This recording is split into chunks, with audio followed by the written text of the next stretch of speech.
தெய்வத்தின் குரல், முதல் பாகம். அடுத்த தலைப்பு அத்வைத்தம். அத்வைத்தம் என்பதே ஆதிசங்கர பகவத் பாதர்கள் நிலைநாட்டிய சித்தாந்தம் என்று எல்லோருக்கும் தெரியும். அத்வைத்தம் என்றால் என்ன? த்வி என்றால் இரண்டு, டூ என்பது அதிலிருந்துதான் வந்தது.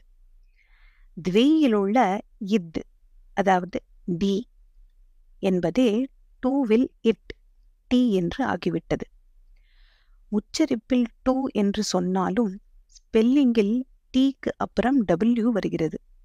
டபிள்யூவுக்கு வ சப்தமே உண்டு.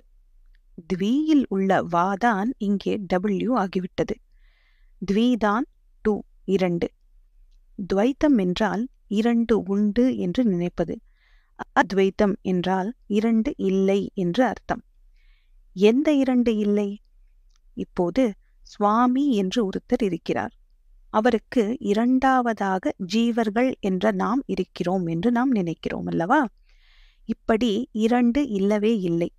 சுவாமி, அதாவது பிரம்மம் என்கிற ஒரே சத்திய வஸ்துக்கு புறம்பாக எதுவுமே இல்லை. அது தவிர இரண்டாவது வஸ்து எதுவுமே இல்லை. அந்த ஒன்றேதான் மாயாசக்தியினால் இத்தனை ஜீவர்கள் மாதிரியும் தோன்றுகிறது. இதெல்லாம் வெறும் வேஷம்தான். ஒரு நடிகன் பல வேஷம் போட்டாலும் உள்ளே இருக்கிற ஆள் ஒருத்தன்தான் என்பது போல இத்தனை ஜீவராசிகள் இருந்தாலும் அவற்றுக்கு உள்ளே இருக்கிற ஆள் சுவாமி ஒருத்தன்தான். ஜீவாத்மா பரமாத்மா என்று விவகார தசையில் பிரித்து சொன்னாலும் வாஸ்தவத்தில் உள்ளது ஒரே ஆத்மாதான். நாம் மாயையை தாண்டி இந்த ஞானத்தை அனுபவத்தில் அடைந்துவிட்டால் அப்புறம் எத்தனையோ குறைபாடுகள் உள்ள ஜீவர்களாக இருக்கவே மாட்டோம். ஒரு குறையும் இல்லாத நிறைந்த நிறைவான சத்தியமாகவே ஆகிவிடுவோம் என்பதுதான் ஆச்சாரியால் உபதேசித்த அத்வைத தத்துவம். இந்த அனுபவத்தை அடைந்து விட்டால் அப்புறம் கஷ்டம், பயம், காமம், துவேஷம் எதுவும் நம்மை கட்டுப்படுத்தாது. நமக்கு புறம்பாக ஏதோ இருப்பதாக நினைப்பதால் தானே அதனிடமிருந்து கஷ்டம், பயம், காமம், குரோதம் இத்தியாதிகள் நம்மை கட்டி போடுகின்றன. இதுதானே சம்சார பந்தம். நம்மை தவிர இன்னொன்றே இல்லாத போது எவன் கட்டப்படுவான்? எது கட்டுப்படுத்தும்? கட்டு என்பதுதான் எது? இரண்டாவது வஸ்துவேதான் கிடையாதே. கட்டு என்று கட்டுகிற வஸ்து என்று நமக்கு வெளி வஸ்து எப்படி இருக்க முடியும்? கட்டிலிருந்து விடுபட்ட இந்த நிலைதான் முக்தி அல்லது மோக்ஷம். இந்த நிலையை எங்கேயோ வைகுண்டத்தில் அல்லது கைலாசத்தில் என்றைக்கோ போய் பெற வேண்டியதில்லை. இதை இங்கேயே இப்போதே அனுபவித்து விடலாம். வாஸ்தவத்தில் இந்த மோக்ஷத்தை நாம் ஒன்றும் புதிதாக அடைவதும் இல்லை. பிரம்மம் என்கிற எல்லையற்ற சத்தியம் எப்போதுமே கட்டுப்படாத மோட்சமாக இருந்து கொண்டேதான் இருக்கிறது.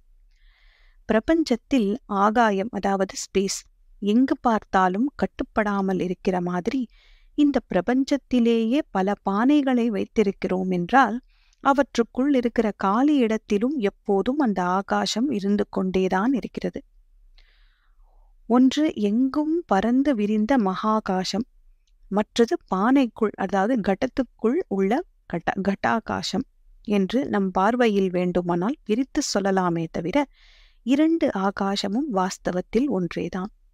பானை என்கிற ரூபத்தை உடைத்து போட்டுவிட்டால் நாம் பார்வைக்கு கூட இரண்டும் ஒன்றாகவே ஆகிவிடுகிறது.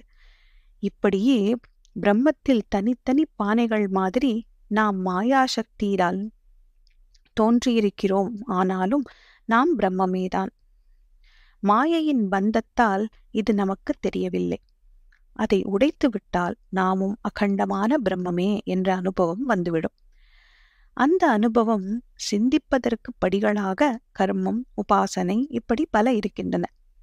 ஆச்சாரியால் நாம் எல்லோருக்கும் ஏறி போவதற்கு சௌகரியமாக படிக்கட்டு போட்டு கொடுத்திருக்கிறார். இந்த உபாயங்களை அனுஷ்டிக்கிற போதே நாம் பார்வையாவும் ஒன்றுதான் என்ற நினைப்பும் நமக்கு உள்ளூர இருந்து கொண்டே இருக்க வேண்டும்.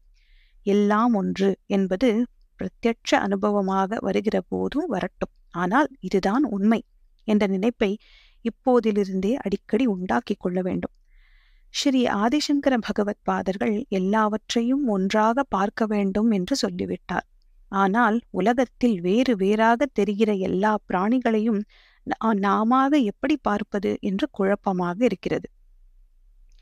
ஜாகிரத், ஸ்வப்னம், சுஷுப்தி என்று 3 அவஸ்தை நிலைகள் உண்டு. சாதாரணமாக விழித்துக் கொண்டிருப்பது ஜாகிரத், கனா காண்பது சொப்னம், ஒன்றும் தெரியாமல் தூங்குவது சுஷுப்தி. இந்த 3 அவஸ்தைகளிலும் ஒருவனேதான் இருக்கிறான்.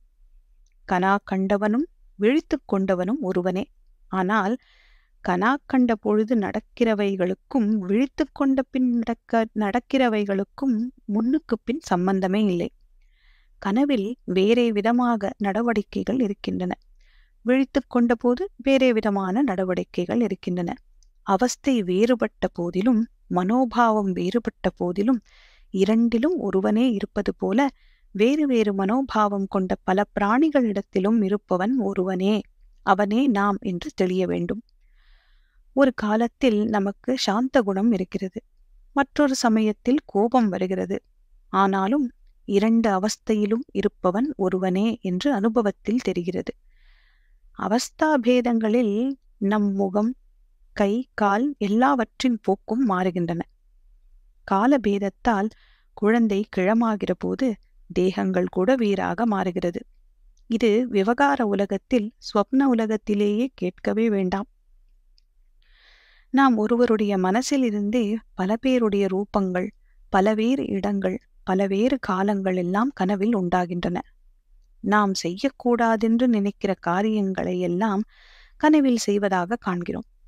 இம்மாதிரி அவஸ்தாபேதங்களில் ஒன்றுக்கொன்று விரோதமான காரியங்களை செய்தாலும், வேறு வேறு விதமான தேகமும் மனசும் இருந்தாலும், எல்லா அவஸ்தைகளிலும் இருப்பவன் ஒருவனே என்பது தெரிகிறது. நமக்கு ஜன்னி பிறந்தால் அதற்கு முன் நாம் செய்த காரியங்களுக்கு விரோதமாக செய்கிறோம். நாம் முன்பு ஒரு புஸ்தகம் எழுதியிருந்தால் இப்போது அதை நாமே கிழித்து விடுகிறோம். எழுதியவனும் கிழித்தவனும் ஒரே பேர் வழி. இந்த உலகமும் ஒரு கனவுதான். உலக வாழ்வும் மாயாஜுரத்தில் வந்த ஜன்னி என்று தெரிந்து கொண்டால் உண்மையில் எல்லாம் ஒன்று என்று உணர்வோம். நம் கனவில் நாம் ஒருத்தரின் மனமே இத்தனை பேரை சிருஷ்டித்த மாதிரி மகா பெரிய மனசு ஒன்றின் எண்ணங்கள்தான் இத்தனை ஜீவராசிகளும் என்று தெரியும். மற்றொருவன் நாம் எழுதிய புஸ்தகத்தை கிழித்தால் அவனும் நாம் தான் என்று உணர்வோம். விவகார உலகத்தில் எழுதியவனும் கிழிப்பவனும் வெவ்வேறு தேகத்தில் இருப்பதனால் வாஸ்தவத்தில் உள்ளே இருப்பவன் வேறாகி விடமாட்டான். எல்லாவற்றுக்குள்ளேயும் இருப்பது ஒன்றுதான்.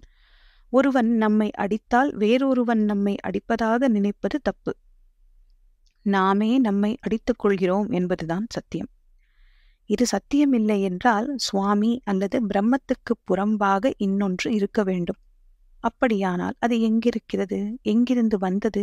அது எதை கொண்டு பண்ணப்பட்டது? அப்படி பண்ணினவன் யார் என்ற கேள்வியெல்லாம் வருகிறது. இப்போது நாம் அறிவுள்ள, அதாவது சைத்தன்யமுள்ள ஜீவர்கள் என்றும் அறிவில்லாத ஜட பிரபஞ்சம் என்றும் இருக்கிறோம். ஜட பிரபஞ்சத்தை நாம் உண்டு பண்ணவில்லை. அதே மாதிரி ஜட பிரபஞ்சமும் நம்மை உண்டு பண்ணவில்லை. அறிவில்லாத அது எப்படி தானாக ஒரு காரியத்தை பண்ண முடியும்? அதிலும் அறிவில்லாத ஜடம் எப்படி அறிவுள்ள ஜீவனை உண்டாக்க முடியும்? அறிவில்லாத ஜட பிரபஞ்சம் அனாதி காலமாக ரொம்பவும் கிரமத்தோடு நடந்து வருகிறது என்றால் அதை ஒரு பேரறிவுதான் படைத்து நடத்தி வர வேண்டும். அப்பேரறிவு வேறு ஏதோ வஸ்துவை கொண்டு பிரபஞ்சத்தை படைத்தது என்றால் அந்த வேறொரு வஸ்து எப்படி தானே வந்தது என்ற கேள்வி வருகிறது. எனவே பேரறிவேதான் இப்படி தன்னை தானே ஜடப்பிரபஞ்சமாக காட்டிக்கொள்கிறது என்று ஆகிறது. அப்புறம் இந்த ஜீவர்கள் இருக்கிறோமே, நாமவா உண்டானோம்? ஜீவராசிகளில் ஒவ்வொரு இனமும் ஒரே விதமான சுபாவங்கள், குண விசேஷங்கள், ஷரீர அமைப்பு ஆகியவற்றோடு இருப்பதை பார்த்தால் அதுவும் தனித்தனியாக இப்படி உண்டாயிருக்க முடியாது என்று நிச்சயமாகிறது. அதானபடியால் இந்த ஜீவ சமூகம் முழுவதையும் ஒரு பேரறிவுதான் படைத்திருக்கிறது என்று ஆகிறது. ஜீவனுடைய அறிவு வேறெங்கிருந்தோ வரவில்லை, அந்த பேரறிவின் வேலைதான் என்று தெரிகிறது. இந்த ஜீவர்களுக்கு உணவு, உடுப்பு முதலியன ஜடப்பிரபஞ்சத்திலிருந்து கிடைக்க வேண்டியிருக்கிறது. ஜடத்தில் உள்ளவற்றை வாசனை, சுவை, சீதம், உஷ்ணம் முதலியவற்றை அனுபவிக்க ஜீவனுக்கு இந்திரியங்கள் இருக்கின்றன. இப்படி ஜட பிரபஞ்சமும் ஜீவ பிரபஞ்சமும் ஒன்றுக்கொன்று நெருங்கி சம்பந்தப்பட்டு இருக்கின்றன. இது ஜீவனாக ஏற்படுத்தி கொண்ட சம்பந்தம் அல்ல. இவன் ஜட பிரபஞ்சத்தில் இருந்துதான் சாப்பாடு, துணி, வீடு எல்லாம் பெற வேண்டும் என்று இவனா திட்டம் போட்டான்? இவன் போட்டால்தான் அது கட்டுப்படுமா? எனவே பேரறிவுதான் இப்படி சங்கற்பம் செய்து இவனை அதோடு சம்பந்தப்படுத்தி வைத்திருக்கிறது என்று தெரிகிறது.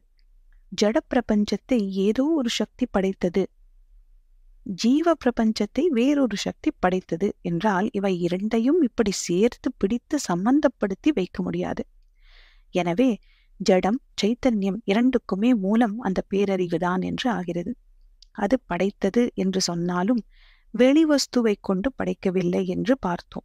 எனவே அதுவேதான் இத்தனை போலவும் தோன்றுகிறது என்பதே பரம சத்தியம். ஆக இருப்பது ஒன்றுதான், ஒன்றே பலவிதமாக தோன்றுகிறது. இப்படி பல வகையாக தோன்றுவதற்குரிய சக்தி அதற்கு இருக்கிறது. அதைத்தான் மாயை என்பது. ஒரே பிரம்மம் மாயா சக்தியால் பலவற்றை போல் தெரிகிறது என்பதுதான் அத்வைத்தம். ஜகத் முழுவதையும் இந்த மாதிரி ஒன்றாக பார்க்கும் மனோபாவத்தை பழகிக்கொள்ள வேண்டும்.